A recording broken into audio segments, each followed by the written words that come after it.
African swine flu সংক্ৰমিত গাহৰি নিধন। দৰং জিলা পশুপালন আৰু পশু চিকিৎসা বিভাগৰ উদ্যোগত আৰু চিপাঝাৰ সমজিলা প্ৰশাসনৰ উদ্যোগত গণেশগুৰিৰ কুঁৱৰীগাঁৱত আফ্ৰিকান সোয়াইন ফ্লুত আক্ৰান্ত হোৱা গাহৰি নিধন কৰা হয়। কুঁৱৰীগাঁৱৰ নকুল দাস নামৰ ব্যক্তিগৰাকীৰ ফাৰ্মখনৰ কেইবাটাও গাহৰি বিগত কেইদিনমানৰ পৰা অস্বাভাৱিকভাৱে মৃত্যুমুখত পৰিছে। ইয়াকে লৈ বিভাগীয় চিকিৎসা সম্পৰ্কীয় পৰীক্ষা কৰাৰ পিছত আফ্ৰিকান সোয়াইন ফ্লুৰ সংক্ৰমণ পজিটিভ পোৱাত ফাৰ্মখনত থকা জীৱিত ৪৬টা গাহৰি নিধন কৰা হয়।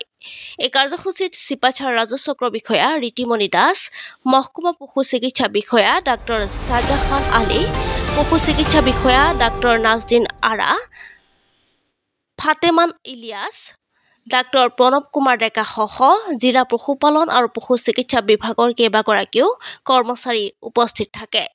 News desk, any Assam digital.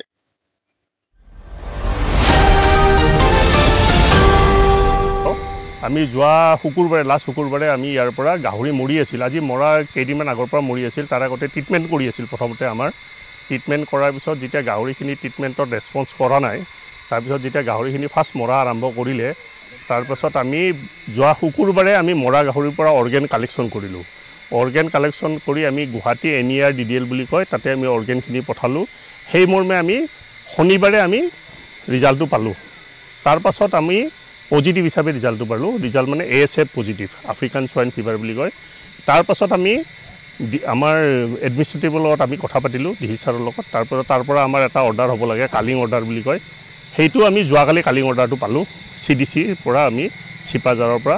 সেই মৰ্মে আজি আমি ৰাতিপুৱা 8টা বজাৰ পৰা আমি এটা ডাঙৰকৈ টিম এটা লৈ, আমাৰ SDO ছাৰ আছে, আমাৰ এনেকৈ চিপাঝাৰ VO আছে আৰু মই আছোঁ, আমি 3জন এনেকৈ, আৰু লগত আমাৰ ষ্টাফ আছে। গোটেইকেইটাই আমি আহি ৰাতিপুৱা 8টা বজাৰ পৰা কালিং প্ৰচেছটো আৰম্ভ কৰিছোঁ। আজিলৈ আমি টোটেল কালিং আমাৰ এতিয়ালৈ 46 নাম্বাৰছ আমাৰ কালিং হৈ গ'ল। আমি অলৰেডি আপোনালোকে দেখিছে, আৰু সেইখিনি অলপ আগতে চাৰ্কুল অফিচাৰ মেমো আহিছিল। সেই মৰ্মে আমাৰ কালিংখিনি হৈ গৈছে আৰু ঠিকে ঠিকে। ইয়াৰ পিছত আমাৰ এটা কথা আছে, ইয়াত কালিং এৰিয়াৰ পৰা যিটো আমাৰ এপি চেণ্টাৰ বুলি কয়, যিজন মানুহৰ পজিটিভ ওলায় সেইটো এপি চেণ্টাৰ বুলি কয়, তাৰ পৰা আমি 1 কিলোমিটাৰ ৰেঞ্জত, চাৰিওফালে 1 কিলোমিটাৰ ৰেঞ্জত যিখিনি গাহৰি আছে, ইনফেক্টেড জোন বুলি কয়, ইনফেক্টেড জোনৰ গাহৰিখিনি আমি কালিং কৰিব লাগে। ইয়াতে মানে 1 কিলোমিটাৰ জেগাত কোনো গাহৰি নাই। সেই হিচাপে আমাৰ কোনো ইনফেক্টেড জোনৰ সেনেকুৱা নাই। আৰু আমাৰ 10 কিলোমিটাৰ ভিতৰত সেইটো ছাৰ্ভেলেঞ্চ জোন বুলি কয়, গাহৰি মাংস বিক্ৰী কৰা বা গাহৰি বিক্ৰী কৰা, লাইভ গাহৰি, সেনেকুৱা কিছুমান বেন আছে। বাকী আমাৰ সেনেকুৱা কোনো আৰু ইয়াতে সেনেকুৱা ইছ্যু নাই। আৰু এটা অৰ্গেন গৈছে আমাৰ, এইখিনি বৰবৰী বুলি কয়, বৰবৰীৰ পৰা অৰ্গেন এটা পঠোৱা গৈছে। ৰিজাল্ট এতিয়ালৈ হোৱা নাই, ৰিজাল্টটো অহাৰ পিছত আমি গম পাম। কোনো ৰিপৰ্টিং কৰা নাই। আৰু আমি পৰাপক্ষত আমি ট্ৰিটমেণ্ট কৰাৰ চেষ্টা কৰি আছোঁ। যদি গাহৰিত বেছিকৈ বোলে ট্ৰিটমেণ্টে ৰেছপন্স দিয়ে, তেতিয়াহ'লে আমি অৰ্গেনখিনি পঠাওঁ। আজি কাৰ্যসূচীটো সফল ৰূপায়ণ হৈছে, হয় গৈছে। কিন্তু আমাৰ এই যিটো আমাৰ ASFটো এটা হ'ল গাহৰিৰ ক্ষেত্ৰত মাৰাত্মক বেমাৰ। এই বেমাৰটো আমাৰ দৰং ডিষ্ট্ৰিক্টত বাৰুকৈ মানে প্ৰভাৱান্বিত কৰিছে। যিখিনি ফাৰ্মাৰ আছে তেওঁলোক বহুত লোকচানৰ সন্মুখীন হৈছে। আৰু এই বেমাৰটো আমাৰ ক্ষেত্ৰত ভেকচিনৰ কোনো হেৰি নাই, যেতিয়া আৱিষ্কাৰ হোৱা নাই। গতিকে এইটোত আমাৰ কালিং কৰাৰ দৰে বেলেগ উপায় নাই। আৰু যদি আমি পিছত গাহৰি ফাৰ্মখন আকৌ প্ৰতিষ্ঠা কৰিব যাওঁ, গতিকে ইয়াৰ আশে পাশে থকা যিমানবিলাক গাহৰি আমি কালিং কৰিব লাগে। কালিং কৰি আমি 6 মাহলৈ তাত মানে এটা হেৰি জোন কৰি ৰাখিব লাগিব। সেই 6 মাহলৈকে আমি ইয়াত গাহৰি ৰাখিব নোৱাৰোঁ। আৰু তাৰপিছত আমি নিউলি ইণ্ট্ৰডিউচ কৰিব পাৰিম। আৰু এতিয়া কালিং কৰাৰ পিছত আমি গাহৰিখিনি ভালদৰে পুতি থ'ব লাগিব। পুতি থৈ তাত বেৰ দিব লাগিব। আৰু যিটো গাহৰি ঘৰ আছিল, সেই ঘৰটো ডিছইনফেক্টেণ্ট কৰিব লাগিব।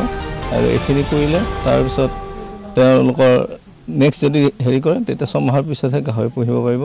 আৰু তেওঁলোকৰ যিটো মানে পইচাৰটোৰ কথা আছে, তেওঁলোকৰ গাহৰি সংখ্যা বা বয়স অনুপাতে হিচাপে দিয়ে।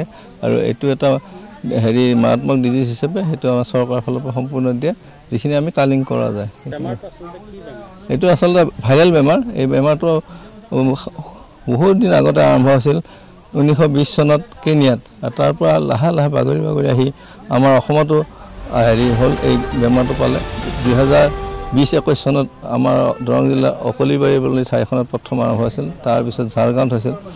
তাৰপিছত মাজে সময়ে এনেকৈ হৈ আছে। আৰু এইবাৰ অলপ বেছিকৈ হৈছে। এইবাৰ এতিয়ালৈকে আমাৰ এইটো 8 নম্বৰ কালিং ইপি চেণ্টাৰ।